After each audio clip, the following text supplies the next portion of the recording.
Why can't Congo be divided into different countries, smaller and easy to manage, manageable countries? Why? From Joseph Kasavubu, the first president of Congo, through Prime Minister Patrice Lumumba, through Mobutu Seseko, Kuku Ngubendu Wazabanga, to Joseph Laurent Kabila, to Kabila Jr., and to now Etienne Tshisekedi. Congo has been at war. Why? Because it is rich. Because there are compradors in Congo, native compradors, who are working with members of the international community, regional thieves and international thieves, seeking to steal from the Congolese. There's nothing big, except that that country is not manageable, is 11.5 times the size of Uganda. It's not manageable. They don't have capacity, the country. The government there doesn't have capacity to man the entire country, to defend it. And it is very rich. You can't be very poor when you are defenseless and you expect to have peace. Let's go through the rebel groups that I know have existed in the DRC. Of course, we had the first fighting, the war of 1975, even where even the Guatemalan Che Guevara participated. But let me go straight to the Joseph Kabila. Joseph Kabila was brought from Tanzania, who was working in a hotel.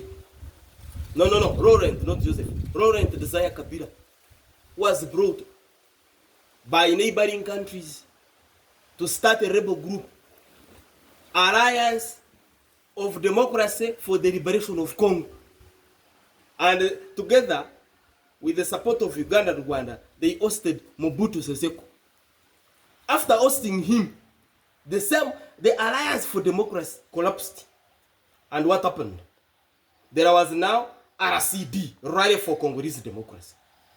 Rally for Congolese Democracy, led by Professor Ernest Wamba Diawam, deputized by Professor Arthur Zahid Ngoma.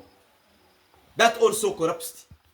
Why? Because there were differences between Uganda and Rwanda. We now had RCD Goma of Major General Ondekane, the one who was fighting with the late Major General Kazi of Uganda. There was Nyamvumba, Major General Nyamvumba of Rwanda, together with the Major General Ondekane of the RCD Goma, Rally for Congolese Democracy Goma, fighting who? RCD Kisangani, of who? Of Professor Ernest Wamba Diawamba, Professor Arthur Zahid Ngoma, and Mbusa Nyamwisi. Then later Mbusa Nyamwisi overthrows Wamba Diawamba and takes charge of RCD Kisangani. Now we had two rebel groups fighting each other. They even forgot what was happening in Kinshasa and Lubumbashi. They started fighting one another and many people died. Even Uganda and Rwanda clashed there. They also fought. Meantime, Uganda had supported a different person also to start a rebel group.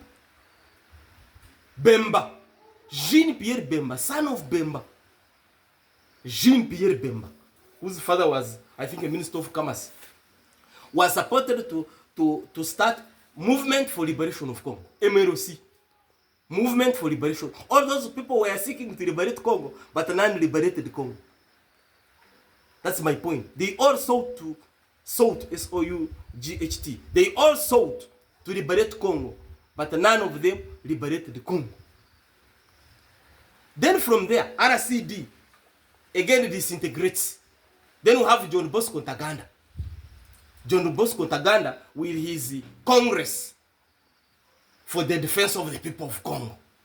John Bosco Ntaganda. That one was indicted by International Criminal Court. He was finally convicted of war crimes and crimes against humanity, jailed for 30 years. John Bosco Ntaganda. Then that also disintegrates. Then we have Sultan Makenga of M23. Everybody claiming to be liberating Congo, but none is liberating Congo.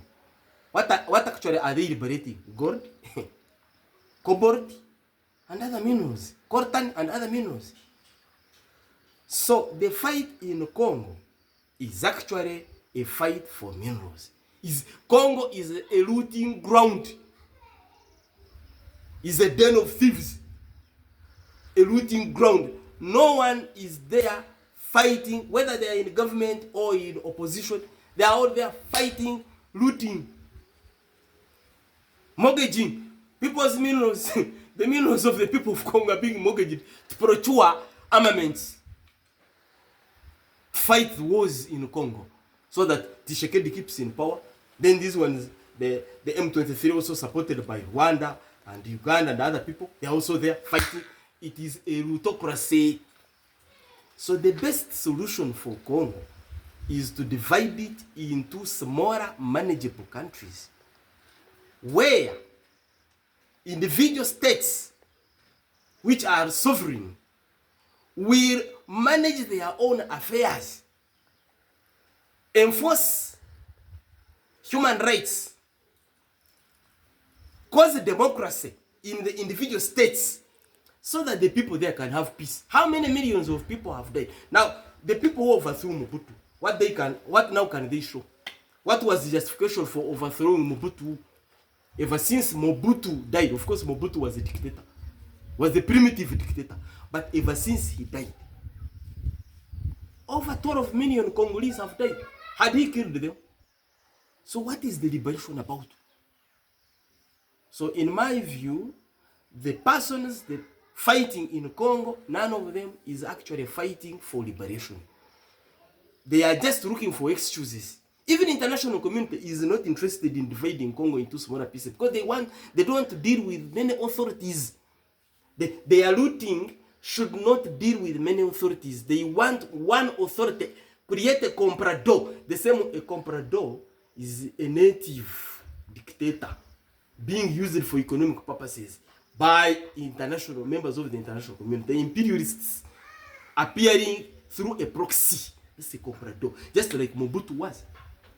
Now Tshisekedi is also graduating into a comprador, hiring mercenaries to fight for him. Mercenaries. With that vast country, you're hiring mercenaries to fight for you. They cannot train an army. The only thing they train, the only troops they train are troops for looting, mining, escorting minerals, generally looting. Those are the forces they are able to train. Even those who go to Congo pretending to be fighting for certain tribes, because Congo has over 450 tribes. Congo has over 450 tribes. Even those who go there pretending to be fighting for one tribe, they know they cannot succeed. You can't be fighting for only Banyamulenge in Congo, one tribe, and you expect to cause democracy in Congo. That is a tall order. That's a tall order. So in my view, Congo should be divided into smaller, manageable countries. Then the individual leaders of those sovereign states will try as much as possible to enforce proper governance in those countries. But these meetings, East African Community, African Union, all of them, IGAD, SADC, they are all useless. The minerals in Congo are so tempting that even those who come to liberate or to assist Congolese, they end up becoming rooters.